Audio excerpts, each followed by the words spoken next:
Aleluia! Glória a Deus, aleluia! Louvado seja Deus, aleluia! Chegamos aqui para mais um dia, desafio 142 dias. Louvado seja o nome do Senhor. E nós estamos aqui no dia de número 133, faltando apenas 9 dias para a gente completar a Bíblia toda em 142 dias. Aleluia, glória a Deus. Senhor, obrigado por esse tempo, Deus. Obrigado, Deus, por cada um desses 133 dias que estamos aqui, Deus, lendo a Bíblia toda aqui, Senhor Deus, no Instagram e também no YouTube. Eu quero te louvar, Senhor Deus, porque o Senhor tem feito grandes coisas através dos nossos desafios. E eu quero te louvar por isso, Deus. Obrigado por cada pessoa que o Senhor tem trago. E em nome de Jesus, Deus, que haja transformação na vida de cada uma dessas pessoas, que não seja apenas leitura, que não apenas seja um desafio, mas que elas possam realmente ter a sua vida transformada pelo Senhor e pela tua palavra, meu Deus. Em nome de Jesus Cristo. Amém, amém e amém. Glória a Deus. Aleluia. Louvado seja Deus. Então, hoje nós continuamos com Romanos capítulo 2 até o 9, né? Ontem nós lemos o primeiro capítulo de Romanos e hoje nós seguimos aqui com a carta de Paulo aos Romanos, essa carta da graça, né? Essa carta aí que expressa, né, para os gentios principalmente, que foi a quem foi endereçada, né, aos gentios convertidos, aí, essa carta da graça de Deus para as nossas vidas. Glória a Deus. Romanos capítulo 2. Portanto, és indesculpável quando julgas quem quer que sejas,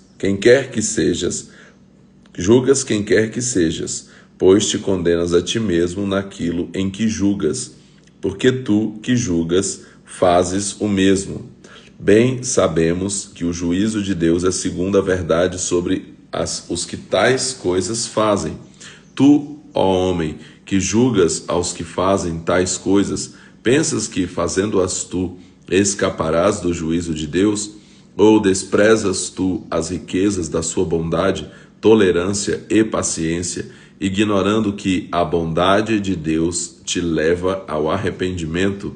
Segundo a tua teimosia e coração impenitente, acumulas ira para ti no dia da ira e da manifestação do juízo de Deus.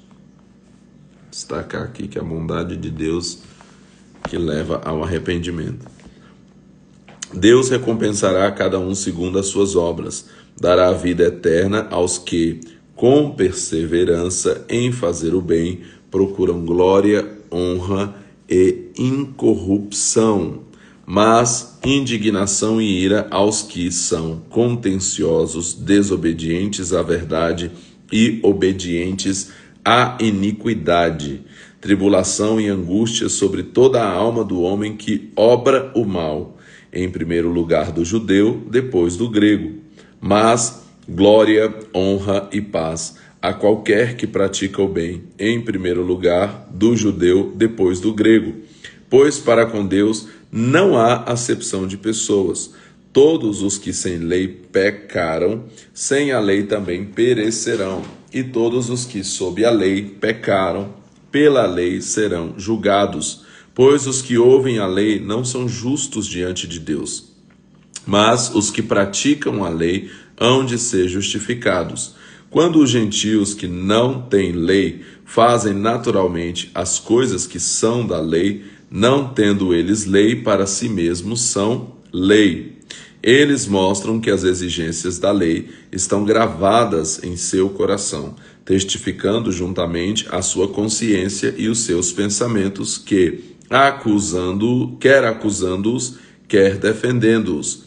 Isso sucederá no dia em que Deus há de julgar os segredos dos homens por meio de Jesus Cristo, segundo o meu evangelho. Ora, tu que tens por sobrenome judeu e te apoias na lei, e te glorias em Deus, e conheces a sua bondade, e aprovas as coisas excelentes, sendo instruído na lei, e confias que és guias dos cegos, luz dos que estão em trevas, instrutor dos insensatos, mestre de crianças, que tens a forma da ciência e da verdade na lei, tu, pois, que ensinas a outro, não te ensinas a si mesmo? Tu que pregas que não se deve furtar, furtas? Tu que dizes que não se deve adulterar, adulteras? Tu que abominas os ídolos, roubas os templos? Tu que te glorias na lei, desonras a Deus pela transgressão da lei? Como está escrito, o nome de Deus é blasfemado entre os gentios por causa de vós. A circuncisão é, na verdade, proveitosa, se tu guardares a lei. Mas se tu és transgressor da lei, a tua circuncisão se torna em incircuncisão. Se, pois, os incircuncisos obedecerem aos preceitos da lei, não será a incircuncisão considerada como circuncisão? E se os não circuncidados fisicamente obedecem à lei, não julgas a ti que, tendo a lei escrita e a incircuncisão, és transgressor da lei? Não julgará a ti que, tendo a lei escrita e a circuncisão, és transgressor da lei? Não é judeu o que é exteriormente, nem é circuncisão a que o é exteriormente na carne. Antes, o judeu é o que é no interior, e circuncisão a que é do coração, no espírito, não na letra, e cujo louvor não provém dos homens, mas de Deus.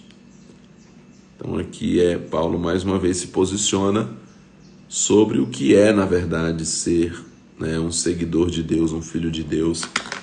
Não se trata de um título, não se trata, que ele está dizendo, não é porque alguém é judeu, nasceu, tem o nome de judeu, que significa que ele, se ele é isso, mas ele não obedece a Deus, porque ele confia só no nome que ele carrega, só, porque eu sou judeu, então tá tudo certo, eu sou circuncidado na carne, então tá tudo certo, e não preciso obedecer, então ele se torna como que fosse um incircunciso. Enquanto aqueles que são incircuncisos, aqueles que não foram circuncidados aqui, mas obedecem, esses sim são considerados os verdadeiros judeus. É isso que Paulo está falando aqui. Ele está dizendo que não é aquele que é exteriormente. Hoje nós podemos aplicar isso, na igreja, a gente pode aplicar isso dentro do cristianismo, por exemplo. Acontece muito isso hoje, em outro contexto, Então a pessoa acha que pelo fato dela ser batizada, pelo fato dela ser, digamos assim, filho de crente, filho de cristão, ou porque ela, de alguma forma, ela pode fazer o que quiser e está tudo certo, E na verdade não é sobre isso. Nós precisamos obedecer, continuar na obediência, no caminho do Senhor. Então acontece muito isso, Às vezes a pessoa ali, ela foi batizada, ou ela foi apresentada, ou ela foi, enfim, ela carrega um título ali, mas não é praticante, não é alguém que obedece, não é alguém que está realmente seguindo os caminhos do Senhor. Então ela é como se fosse um incrédulo, Paulo está falando isso aqui, e hoje a gente poderia aplicar dessa forma também, dentro do nosso contexto, nos nossos dias. Romanos capítulo 3. Qual é, pois, a vantagem do judeu? Qual a utilidade da circuncisão? Muita, em todo sentido. Primeiramente, as palavras de Deus lhe foram confiadas, pois que, se alguns foram incrédulos, a sua incredulidade aniquilará a fidelidade de Deus? De maneira nenhuma. Sempre seja Deus verdadeiro e todo homem mentiroso, como está escrito, para que sejas justificado quando falares e venças quando julgares. Se, porém, a nossa injustiça faz surgir a justiça de Deus, que diremos? Será Deus injusto, trazendo ira sobre nós? Falo como homem. De maneira nenhuma. De outro modo, como julgará Deus o mundo? Se, contudo, por causa da minha mentira sobressai a verdade de Deus para a sua glória, por que sou eu ainda julgado como pecador? E por que não dizemos, como alguns blasfemando afirmam que dizemos, façamos males para que venham bens? A condenação desses é justa, pois que somos nós melhores do que eles? De maneira nenhuma, pois já demonstramos que, tanto judeus como gregos, todos estão debaixo do pecado. Como está escrito, não há um justo, nenhum sequer. Não há ninguém que entenda, não há ninguém que busque a Deus. Todos se extraviaram e juntamente se fizeram inúteis. Não há quem faça o bem, não há um sequer. A sua garganta é um sepulcro aberto, com a sua língua tratam enganosamente. Veneno de víbora está debaixo de seus lábios. A sua boca está cheia de maldição e amargura. Os seus pés são ligeiros para derramar sangue. Nos seus caminhos há destruição e miséria. E não conhecem o caminho da paz. Não há temor de Deus diante de seus olhos. Ora, nós sabemos que tudo o que a lei diz, aos que estão debaixo dela o diz, para que toda boca esteja fechada e todo mundo seja condenável diante de Deus. Por isso, ninguém será justificado diante dele pelas obras da lei. Antes, pela lei vem o conhecimento do pecado. Agora, porém, se manifestou sem a lei a justiça de Deus, tendo o testemunho da lei e dos profetas. Isto é, a justiça de Deus pela fé em Jesus Cristo, para todos e sobre todos os que creem. Não há distinção, pois todos pecaram e destituídos estão da glória de Deus, sendo justificados gratuitamente pela sua graça, pela redenção que há em Cristo Jesus.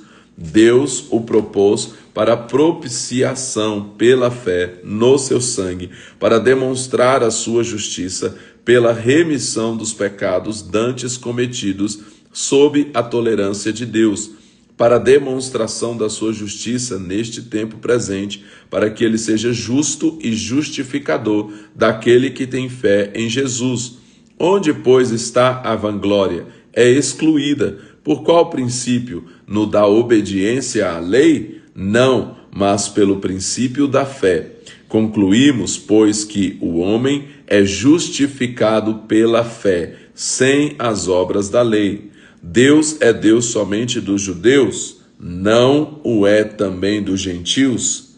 Sim, também dos gentios, certamente. Se Deus é um só, que justifica pela fé a circuncisão e por meio da fé a incircuncisão, anulamos, pois, a lei pela fé? De maneira nenhuma. Antes, confirmamos a lei.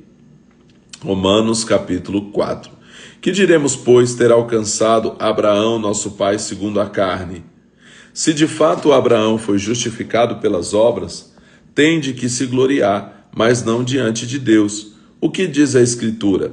Abraão creu em Deus e isso lhe foi creditado como justiça. Ora, a quem faz qualquer obra, seu salário não é considerado um favor, mas uma dívida. No entanto, aquele que não trabalha, mas crê em Deus que justifica o ímpio, a sua fé lhe é creditada como justiça.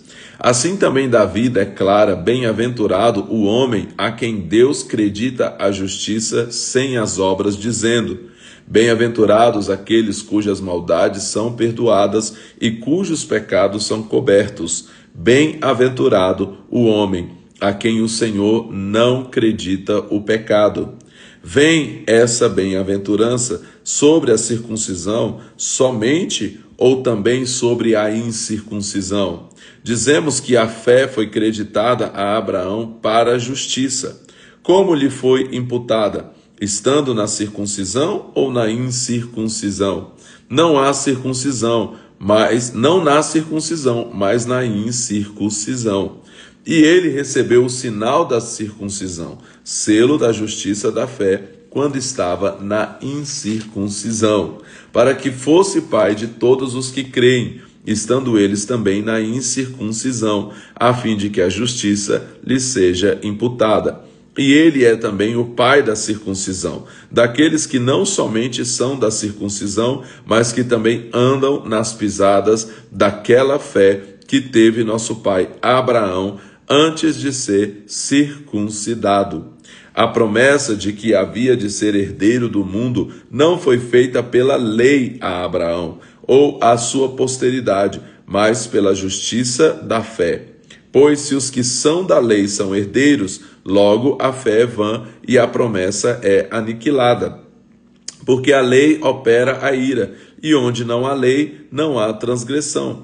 Portanto, é pela fé, para que seja segundo a graça, a fim de que a promessa seja firme a toda descendência, não somente a que é da lei, mas também a que é da fé que teve Abraão, o qual é pai de todos nós. Como está escrito, por pai de muitas nações te constituí, perante aquele no qual creu, a saber, Deus que vivifica os mortos e chama à existência as coisas que não são como se já fossem, o qual em esperança creu contra a esperança, que seria feito pai de muitas nações, conforme o que lhe fora dito, assim será a tua descendência.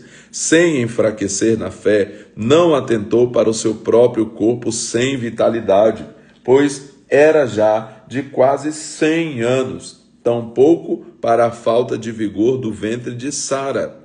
Ele não duvidou da promessa de Deus, deixando-se levar pela incredulidade, mas foi fortificado na fé, dando glória a Deus, estando certíssimo de que o que ele tinha prometido também era poderoso para cumprir, pelo que isso lhe foi creditado para a justiça. Ora, não só por causa dele está isso escrito, que lhe fosse levado em conta, mas também por nossa causa, a quem há de ser imputado a nós, os que cremos, naquele que dentre os mortos ressuscitou a Jesus nosso Senhor. Ele foi entregue por nossos pecados e ressurgiu para nossa justificação. Romanos capítulo 5.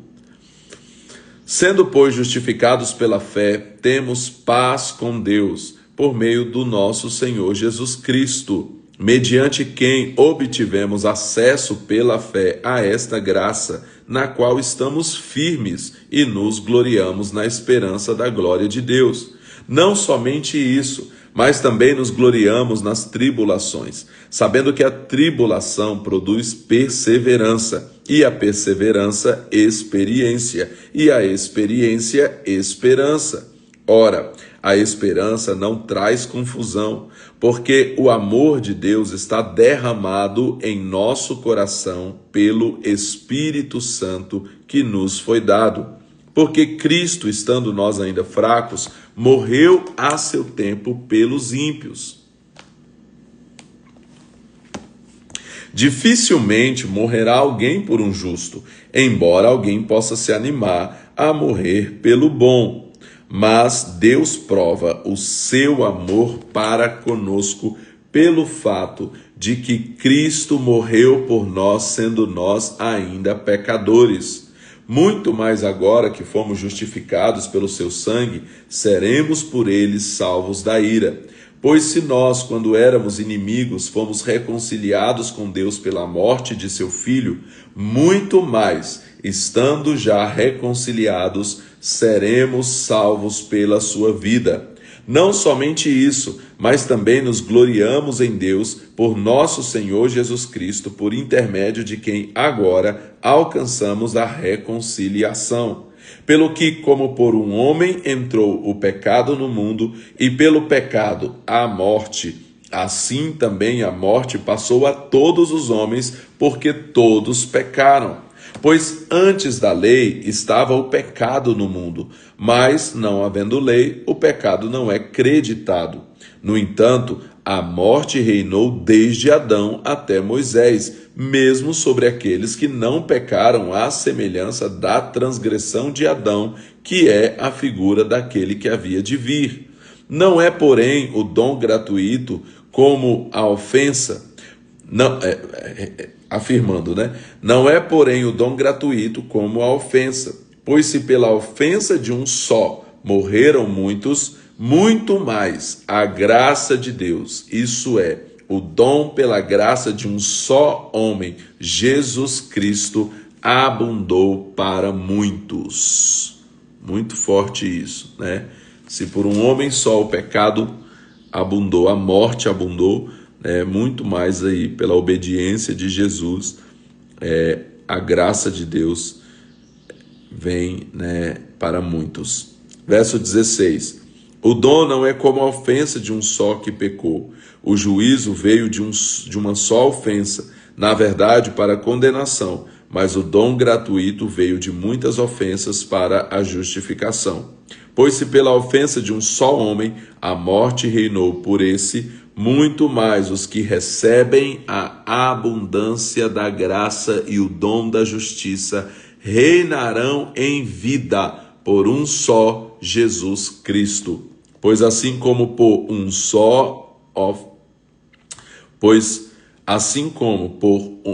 uma só ofensa veio o juízo sobre todos os homens para condenação, assim também por um só ato de justiça veio a graça sobre todos os homens para justificação e vida.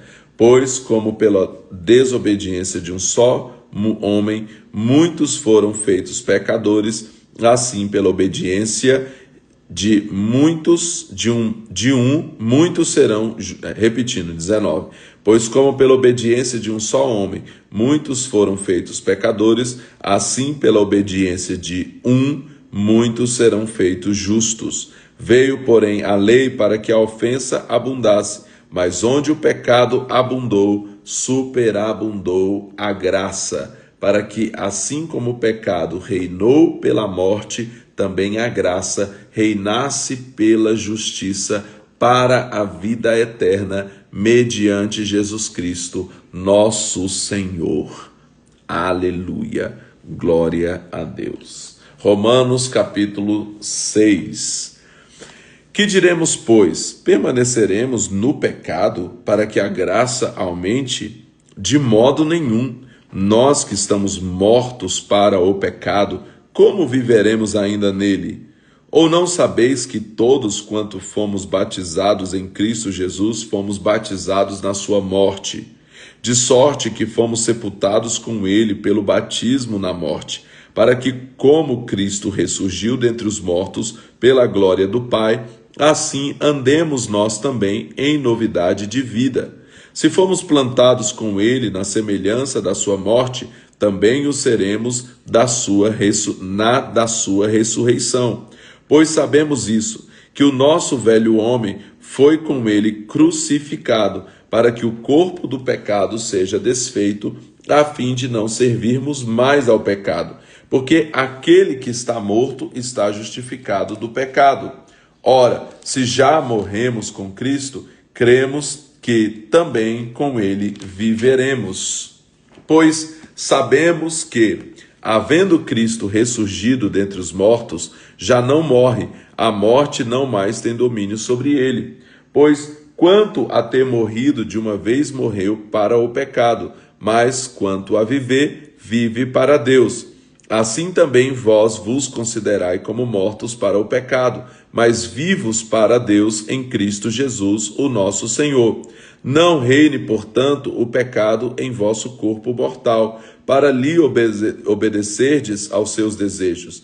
Tampouco apresenteis os vossos membros ao pecado por instrumentos de iniquidade, mas apresentai-vos a Deus como vivos dentre os mortos, e os vossos membros a Deus como instrumentos de justiça. Pois o pecado não terá domínio sobre vós, porque não estáis debaixo da lei, mas debaixo da graça. Que diremos, pois? Havemos de pecar por não estarmos debaixo da lei, mas debaixo da graça? De modo nenhum.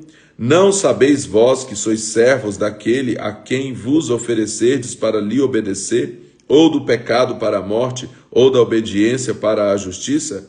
Graças, porém, a Deus, que, tendo vós sido escravos do pecado, obedecestes de coração a forma de doutrina a que fostes entregues. Fostes libertos do pecado e vos tornastes escravos da justiça. Falo como homem por causa da fraqueza da vossa carne. Pois assim como oferecestes os vossos membros à escravidão da impureza e da iniquidade para a iniquidade, assim apresentai agora os vossos membros para servirem à justiça para a santificação. Quando éreis servos do pecado, estáveis livres da justiça. E que fruto tinhais então das coisas de que agora vos envergonhais? Pois o fim delas é a morte. Agora, porém, libertos do pecado e feitos servos de Deus, tendes o vosso fruto para a santificação e, por fim, a vida eterna. Pois o salário do pecado é a morte, mas o dom gratuito de Deus é a vida eterna em Cristo Jesus, nosso Senhor. Aleluia! Fomos libertos do pecado e podemos ter os nossos frutos de santificação para a vida eterna, porque o salário do pecado é a morte, mas o dom gratuito de Deus é a vida eterna em Cristo Jesus, nosso Senhor. Aleluia. Romanos capítulo 7. Não sabeis vós, irmãos, pois que falo aos que conhecem a lei, que a lei tem domínio sobre o homem por todo o tempo que vive? Por exemplo, a mulher que está sujeita ao marido enquanto ele viver, está ligada a ele pela lei, mas morto o marido, está livre da lei do casamento. De sorte que, vivendo o marido, será chamada adúltera se unir-se a outro homem. Mas se o marido morrer, está livre da lei, e assim não será adúltera se vier a casar com outro marido. Assim, meus irmãos, também vós estáis mortos para a lei pelo corpo de Cristo, para que estejais de outro, daquele que ressurgiu dentre os mortos, a fim de darmos fruto para Deus. Quando estávamos na carne, as paixões dos pecados reaçadas pela lei operavam em nossos membros, a fim de darem fruto para a morte. Agora, porém, estamos livres da lei, pois morremos para aquilo que antes nos prendia, a fim de servirmos em novidade de espírito, não na velhice da letra. Que diremos, pois? É a lei pecado? De modo nenhum. Mas eu não conheci o pecado, senão por intermédio da lei, pois eu não conheceria a cobiça se a lei não dissesse, não cobiçarás. O pecado, porém, tomando ocasião pelo mandamento, operou em mim todo tipo de desejo cobiçoso, pois sem a lei estava morto o pecado. Outrora eu vivia sem lei, mas, vindo o mandamento, reviveu o pecado e eu morri. E o mandamento que era para a vida, achei eu que me era para a morte. Pois o pecado, tomando ocasião pelo mandamento, me enganou e por meio do mandamento me matou. Portanto, a lei é santa e o mandamento santo, justo e bom. Logo, tornou-se o bom em morte para mim? De modo nenhum. Mas o pecado, para que se mostrasse pecado, operou em mim a morte, pelo bem, a fim de que pelo mandamento o pecado se fizesse excessivamente maligno. Bem sabemos que a lei é espiritual, mas eu sou carnal, vendido como escravo ao pecado. O que faço não o entendo, pois o que quero, isso não faço, mas o que não quero, isso faço. E se faço o que não quero, consinto com a lei que é boa. De maneira que agora já não sou eu quem faço isso, mas o pecado que habita em mim. Eu sei que em mim, isso é, na minha carne, não habita bem algum. Com efeito, o querer está em mim, mas não consigo realizar o bem. Pois não faço o bem que quero, mas o mal que não quero, esse faço. Ora, se eu faço o que não quero, já não o faço eu, mas o pecado que habita em mim. Acho, então, esta lei em mim, que quando quero fazer o bem, o mal está comigo. Pois, segundo o homem interior, tenho prazer na lei de Deus. Pois, repetindo, verso 22, pois segundo o homem interior tenho prazer na lei de Deus, mas vejo nos meus membros outra lei que batalha contra a lei do meu entendimento e me prende debaixo da lei do pecado que está nos meus membros. Miserável homem que eu sou, quem me livrará do corpo desta morte? Dou graças a Deus por Jesus Cristo, o nosso Senhor, de sorte que, com o entendimento, sirvo à lei de Deus, mas com a carne, à lei do pecado.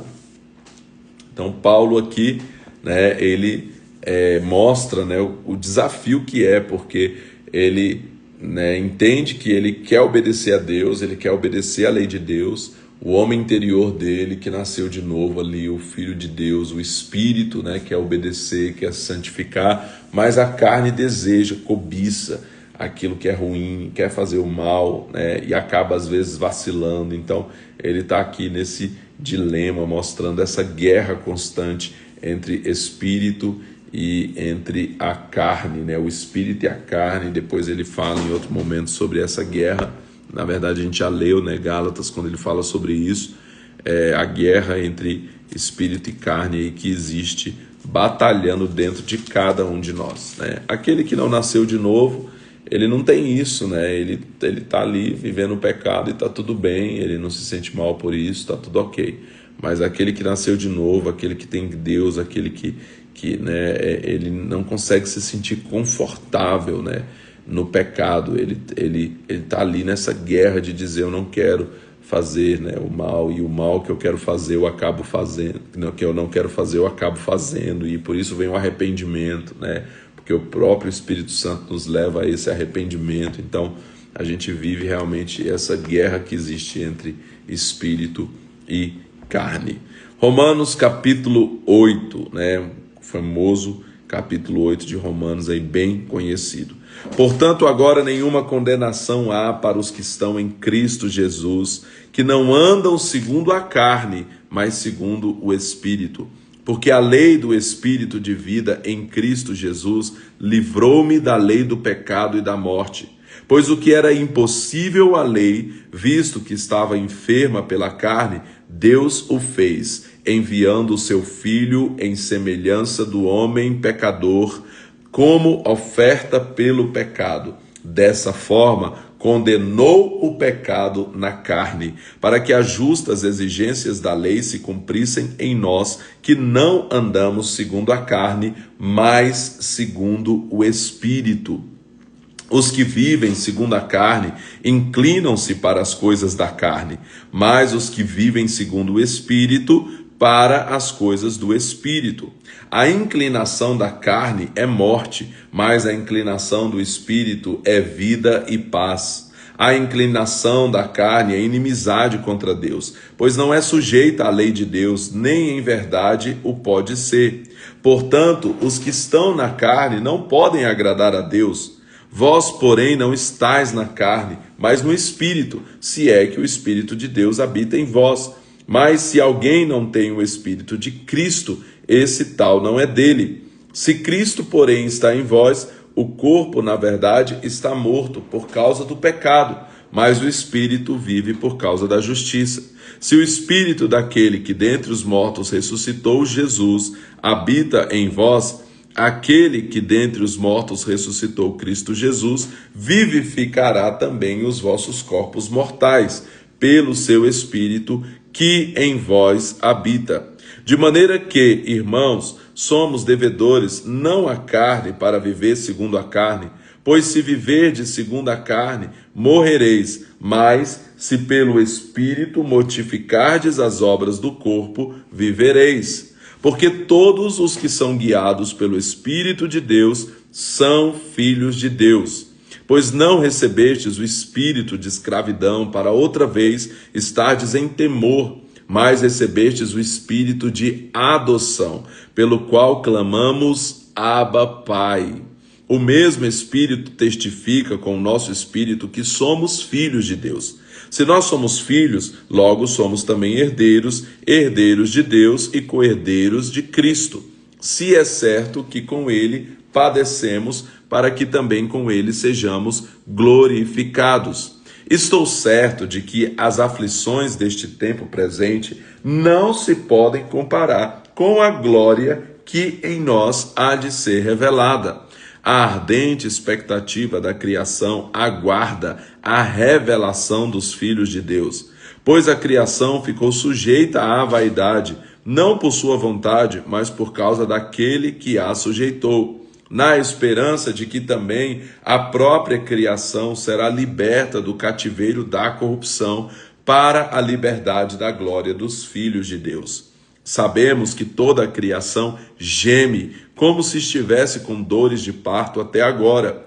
Não só ela, mas nós mesmos, que temos os primeiros frutos do Espírito, também gememos interiormente, aguardando a adoção, a saber, a redenção do nosso corpo.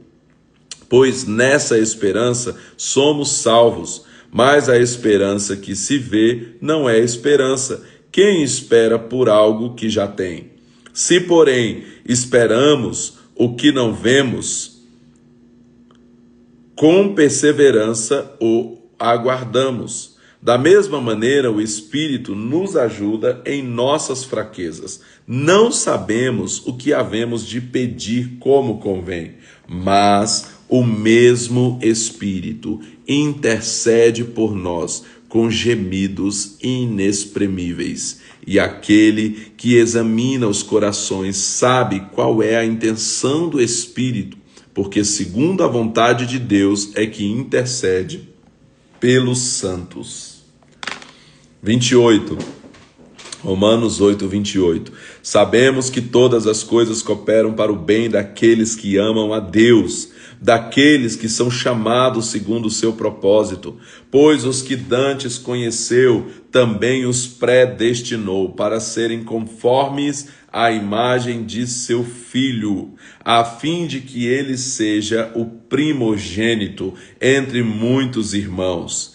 E aos que predestinou, a estes também chamou. Aos que chamou, a estes também justificou. Aos que justificou, a esses também glorificou. Que diremos, pois, acerca dessas coisas? Se Deus é por nós, quem será contra nós? Aquele que nem mesmo a seu próprio Filho poupou, antes o entregou por nós, como não nos dará também com ele todas as coisas? Quem fará qualquer acusação contra os escolhidos de Deus? É Deus quem os justifica. Quem os condenará? Pois é Cristo quem morreu, ou antes, quem ressurgiu dentre os mortos, o qual está à direita de Deus e também intercede por nós. Quem nos separará do amor de Cristo? A tribulação, ou a angústia, ou a perseguição, ou a fome, ou a nudez, ou o perigo, ou a espada? Como está escrito, por amor de ti somos entregues à morte o dia todo. Fomos considerados como ovelhas para o matadouro. Em todas essas coisas, porém, somos mais do que vencedores por aquele que nos amou. Pois estou certo de que nem a morte, nem a vida, nem os anjos, nem os principados, nem as potestades, nem o presente, nem o porvir, nem a altura, nem a profundidade, nem alguma outra criatura nos poderá separar do amor de Deus que está em Cristo Jesus, nosso Senhor. Aleluia, glória a Deus. Nada pode nos separar desse amor de Deus, desse amor de Jesus. Aleluia, é nesse lugar que nós estamos e é nesse lugar que nós vamos permanecer. Somos mais do que vencedores e nada pode nos separar do amor de Deus. Aleluia, glória a Deus. Não tem como não se empolgar lendo essas palavras do apóstolo Paulo. Aleluia, obrigado Jesus, obrigado, Deus, por essa palavra, Jesus, por essas palavras maravilhosas que são vida para nós, esperança para as nossas vidas. Glória ao nome do Senhor. Aleluia, louvado seja Deus. Aleluia. Romanos capítulo 9, vamos completar hoje com esse capítulo bem complexo aqui, que é o 9, aonde Paulo vai entrar agora, né, em toda essa questão da soberania de Deus aqui no capítulo 9, mostra que Deus é o comandante da parada toda, ele é que faz do jeito dele e a gente apenas se sujeita à vontade dele, que é soberana, né? Romanos capítulo 9 vai nos mostrar isso aí. Romanos 9, então. Em Cristo digo a verdade, não minto, dando-me testemunho a minha consciência no Espírito Santo, que tenho grande tristeza e contínua dor no meu coração, pois eu mesmo desejaria ser separado de Cristo por amor de meus irmãos, que são meus compatriotas segundo a carne. Então Paulo aqui geme, se entristece pelos judeus não receberem a Cristo, ali o contexto que ele estava vendo, rejeitarem a Cristo, e ele fala que ele queria poder se entregar, para poder salvar também esses judeus, verso 4, são israelitas, pertencem-lhes a adoção de filhos, a glória, as alianças, a lei, o culto e as promessas. Deles são os patriarcas, e deles descende Cristo segundo a carne, o qual é sobre todos, Deus bendito eternamente. Amém. Então ele está dizendo, olha, tudo vem dos judeus, as promessas são deles, a herança é deles, a adoção é deles, o culto, Jesus veio da descendência deles, dos judeus, e ele é Deus bendito eternamente. Amém.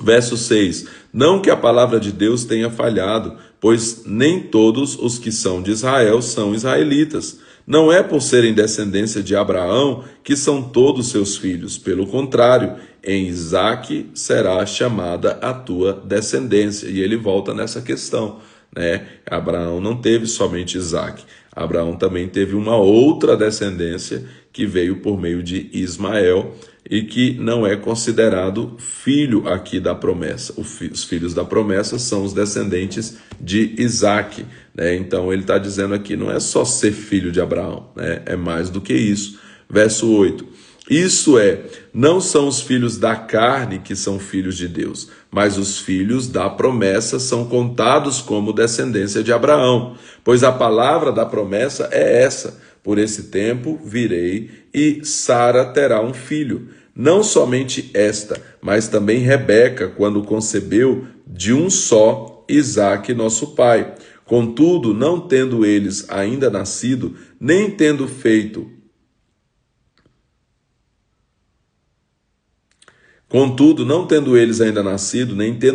bem ou mal, para que o propósito de Deus segundo a eleição ficasse firme, não por causa das obras, mas por aquele que chama, foi dito a ela, o maior servirá o menor. Como está escrito, amei Jacó e rejeitei Esaú. Então ele cita como Rebeca tinha 2 filhos e desde o ventre, Deus já havia escolhido uma descendência e rejeitado a outra, aqui, para que o propósito da eleição ficasse claro que não era por obras, mas por causa da escolha de Deus. E aí por isso que eu falo que é um capítulo que fala sobre essa soberania de Deus.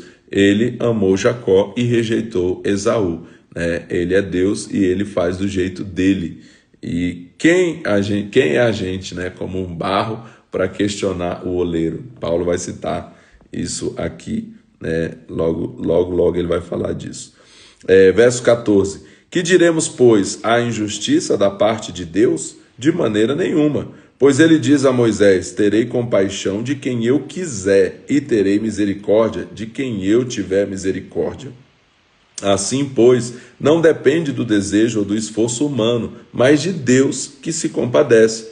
Porque diz a Escritura a Faraó, para isso mesmo te levantei, para em ti mostrar o meu poder e para que o meu nome seja anunciado em toda a terra. Logo, ele tem misericórdia de quem ele quer e endurece a quem ele quer. Alguém dirá então, por que se queixa ele ainda? Pois quem resiste à sua vontade? Mas, ó homem, quem és tu que a Deus questionas? Dirá a coisa formada ao que formou: por que me fizestes assim? Então ele cita aqui, ou não tem o oleiro poder sobre o barro para da mesma massa fazer um vaso para honra e outro para desonra? E que direi se Deus, querendo mostrar a sua ira e dar a conhecer o seu poder, suportou com muita paciência os vasos da ira, preparados para a perdição, a fim de que também desse a conhecer as riquezas da sua glória nos vasos de misericórdia, que para a glória já dantes preparou, os quais somos nós, a quem chamou, não só dentre os judeus, mas também dentre os gentios? Como diz em Oséias, aí ele cita aqui o profeta Oséias: chamarei meu povo ao que não era meu povo, e amada a que não era amada, no lugar em que lhes foi dito: vós não sois meu povo, aí serão chamados filhos do Deus vivo. E isso é sobre nós. Nós que não éramos povo, passamos a ser povo. Que não éramos amados, passamos a ser amados e fomos chamados então filhos do Deus vivo. Isaías clamava acerca de Israel: ainda que o número dos filhos de Israel seja como a areia do mar, o remanescente é que será salvo. Nós somos o remanescente, somos aqueles que vieram depois e fomos incluídos aí por Jesus. Pois o Senhor executará sua palavra sobre a terra, completando-a e abreviando-a. Como antes disse Isaías: se o Senhor dos exércitos não nos deixar a descendência, teríamos sido feitos como Sodoma e seríamos semelhantes a Gomorra. Que diremos, pois, que os gentios que não buscavam a justiça a alcançaram? Sim, mas a justiça que vem da fé. Israel, porém, que buscava a lei da justiça, não chegou a alcançá-la. Por quê? Não a buscavam pela fé, mas como que pelas obras tropeçaram na pedra de tropeço. Como está escrito: vede, eu ponho em Sião uma pedra de tropeço e uma rocha de escândalo. Todo aquele que nela crer não será confundido. Jesus é essa rocha, pedra de tropeço, e quem crer nele não é confundido. Então Paulo mostra mais uma vez como que os gentios foram aceitos por Deus, foram incluídos pela fé.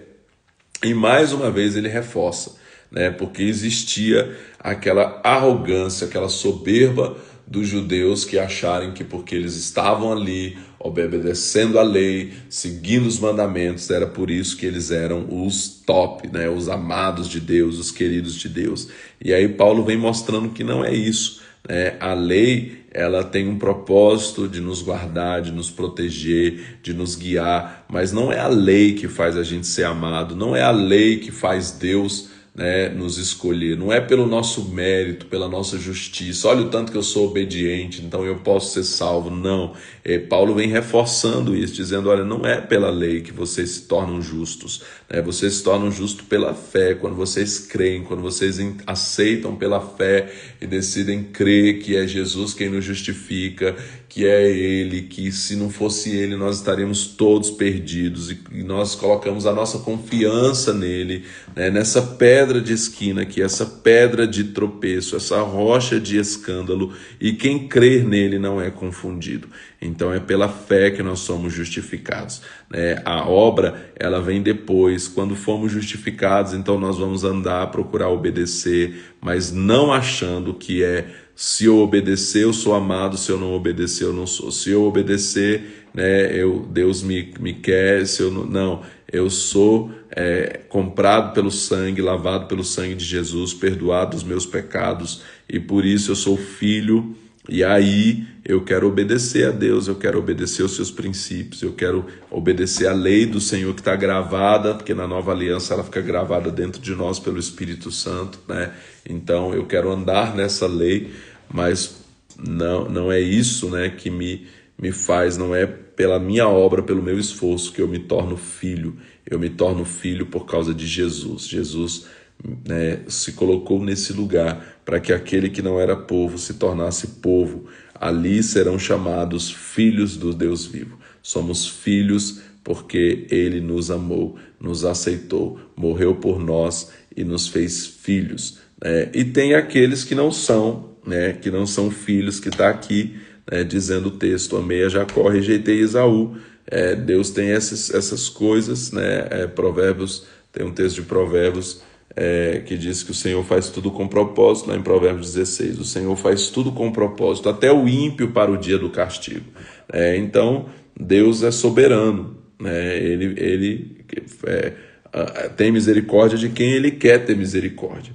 Então não cabe a gente julgar Deus e dizer, como barro, né? Dizer assim: como assim, Deus? Como que o Senhor pode fazer desse jeito? Não, só cabe a mim saber de uma coisa: eu quero ser esse que Ele tem misericórdia de mim, eu quero estar nesse lugar de ser esse amado, né? Misericórdia de Deus sobre a minha vida, ser esse que clama dizendo: Jesus, me salva, tenha misericórdia de mim, né? E é esse o lugar que eu quero estar. Quem não vai estar nesse lugar, não cabe a mim saber.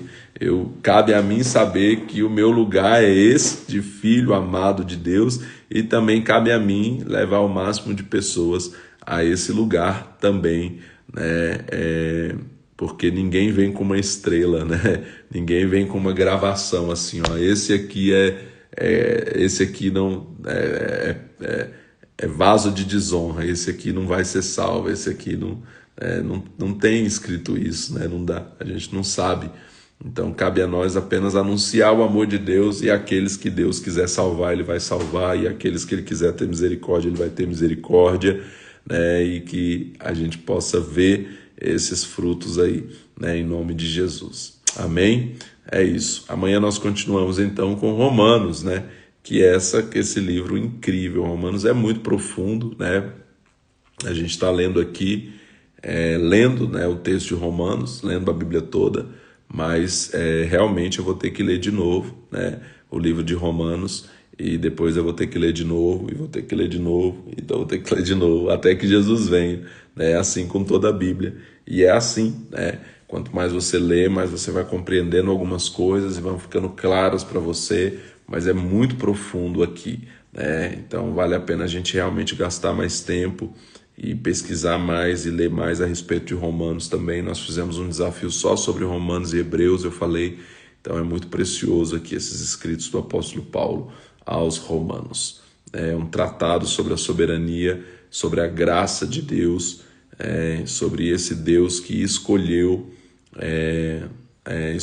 aqueles que Ele realmente chamou, né, para ser seus filhos. E glória a Deus, porque nós estamos incluídos nisso, em nome de Jesus. Porque logo em seguida, aqui no 10, ele vai dizer que se com tua boca confessares que Jesus Cristo é o Senhor e em teu coração creres que Deus o ressuscitou dos mortos, será salvo.